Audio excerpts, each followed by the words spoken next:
6'1", point guard ng Tarlac, Joel Katakutan. Yan ang isa mga rising stars ng Tarlac at nakalaro namin siya noong nakaraang December. Ngunit hindi niya napakita ang laro niya dito dahil na-injured kaagad si Joel sa first quarter pa lang.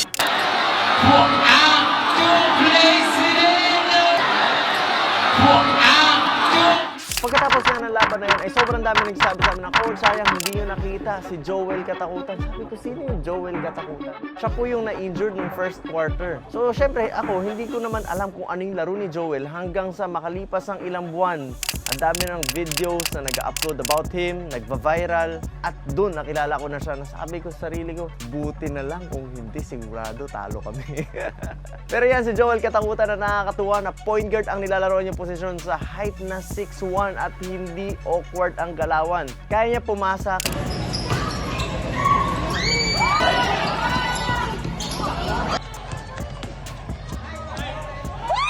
Kaya niya sumalaksak kaliwat kanan.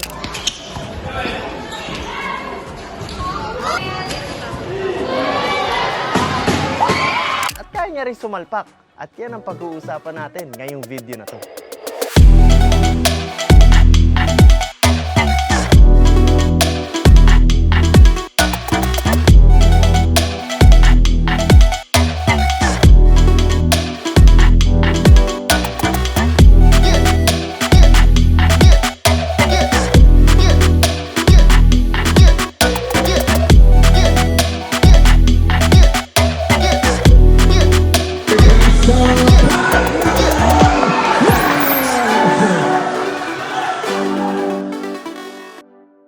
Ito nga si Joel Katakutan na naglaro sa Taytay Basketball League, Inter-Barangay, Inter-Commercial, Inter-Town, Z-League Baguio, Tarlac Selection, Power Hoops Tarlac, at marami pang iba. At kung mapapansin nyo, lahat na nilalaruan niya madalas ay nasa norte.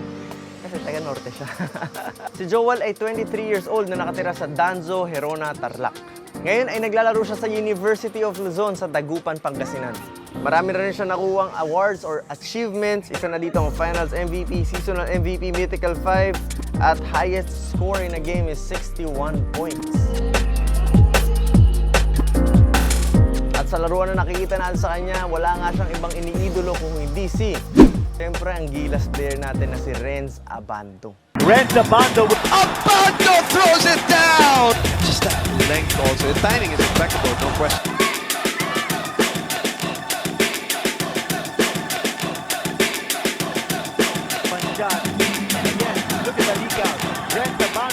Alam naman natin na si Renz Abando ay nakapaglaro na international at nakapagpatunay ng galing niya at hindi malayo na pwede ring maabot to ni Joel. Lalo na sa mga panahon ngayon, laging nagdubukas ang malalaking opportunities, hindi lang dito sa loob ng bansa natin.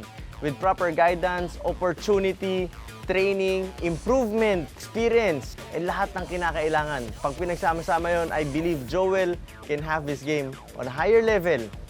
Pero syempre, hindi pa natin nakikita yan ngayon. Katulad kay Renz, 4-5 years ago, hindi mo naman nakakalain magpo-perform yan sa Korea. And dito naman kay Joel at sa mga iba pang talents na na-discover natin, tuloy lang. Dahil hindi mo alam kung anong pwede mangyari sa loob ng 2, 3 at 4 na taon.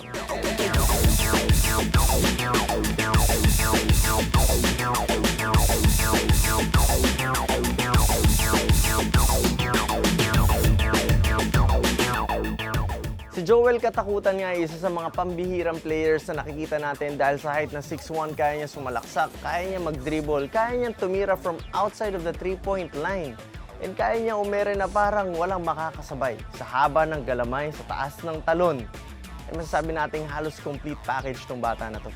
Napapansin ko rin din na lahat na nilalaroan ni Joel ay nasa norte. Maging ang school niya na University of Luzon ay nasa Dagupan, Pangasinan. Ngayon ang tanong, kailan kaya natin makikita ang laro ni Joel dito sa Metro Manila dahil alam naman natin na kayang-kaya niya makapasok, makapag-perform at makipagsabayan sa mga college top caliber players or maging sa mga professional level. Bihira sa isang Pinoy ang ganitong klaseng player. With a height na 6'1" tas ganitong gumalaw ay malaking advantage ito para kay Joel. Kaya Elden, pagpatuloy mo lang dahil naniniwala kami na kapag red ang shorts mo, pogi ka. Yun! Ayan, hote mo. Nag-feature tayo ng player, bigla lumabas eh. Kaya Joel, ipagpatuloy mo lang dahil naniniwala kami na hindi ka lang pang norte, kundi pang buong Pilipinas ka. Malay mo, internationally pa, dahil wala namang imposible.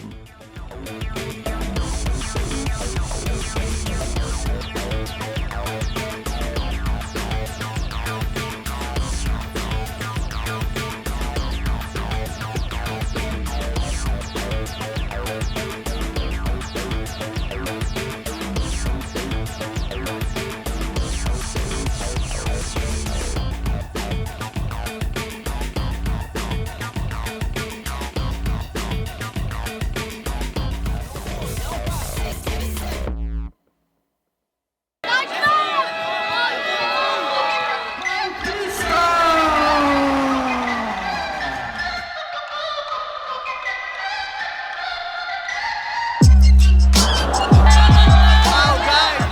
Tignan nyo gano'ng karaming tao kung gano'ng kapuno yung court.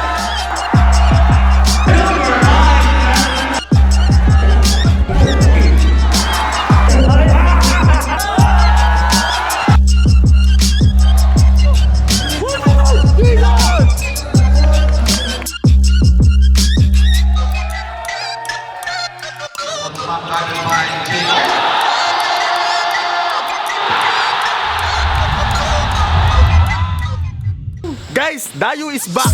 Repeat! Dayu is back!